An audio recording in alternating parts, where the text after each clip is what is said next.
দর্শক, এ পর্যায়ে রাজধানীর প্রচার এবং গণসংযোগের খবর জেনে নেব। আমার সহকর্মী শাকিল হাসান এই মুহূর্তে যুক্ত হচ্ছেন। শাকিল, এই মুহূর্তে আপনি কোন এলাকায় রয়েছেন, কেমন দেখছেন প্রার্থীদের প্রচার প্রচারণা জানতে চাই। শাওন, আমি আছি কাকরাইলে। একটু আগে কাকরাইল চার্চে প্রচার অভিযান শেষ করলেন, প্রচার সভা শেষ করলেন এই আসনের বিএনপি মনোনীত প্রার্থী মির্জা আব্বাস। নতুন ব্লেন্ডে আরো রিচ অ্যারোমায় সেলন ফ্যামিলি ব্লেন্ড টে।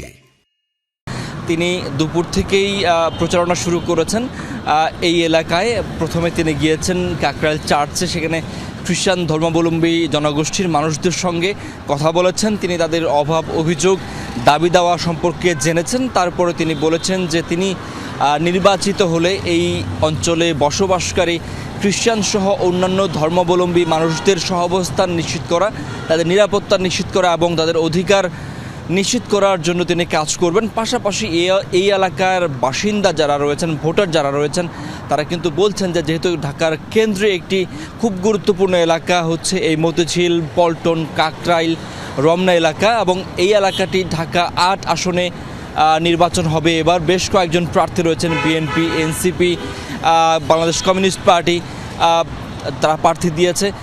হাড্ডাহাড্ডি লড়াই হবে এমনটা বলছেন। তবে ভোটাররা কিন্তু বলছেন যে এই আসনটি যেহেতু রাজধানীর একদম কেন্দ্রে, বাণিজ্যিক একটি এলাকা, এই এলাকার সমস্যাগুলো অনেক এলাকা থেকে একটু আলাদা। এই এলাকার নিরাপত্তা নিশ্চিত করা সবচেয়ে বেশি জরুরি।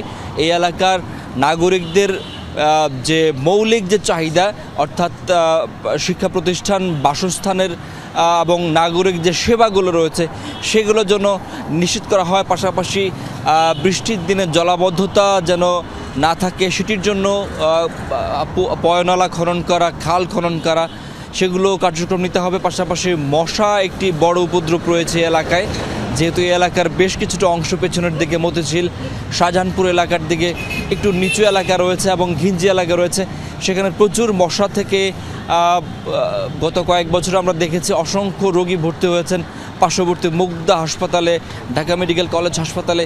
এই যে সমস্যাগুলো রয়েছে এগুলোর সমন্বিত উদ্যোগ নিয়ে তারা অভিযোগগুলো জানিয়েছেন। তারা সব প্রার্থীকেই এই অভিযোগগুলো জানাচ্ছেন। তারা বলছেন যে প্রার্থী তাদের মনে হবে ইশতেহারে বা বক্তব্যে যে ইনি কাজ করবেন তাকে তারা ভোট দেবেন বলে বলছেন ভোটাররা। শাকিল, অনেক ধন্যবাদ আপনাকে।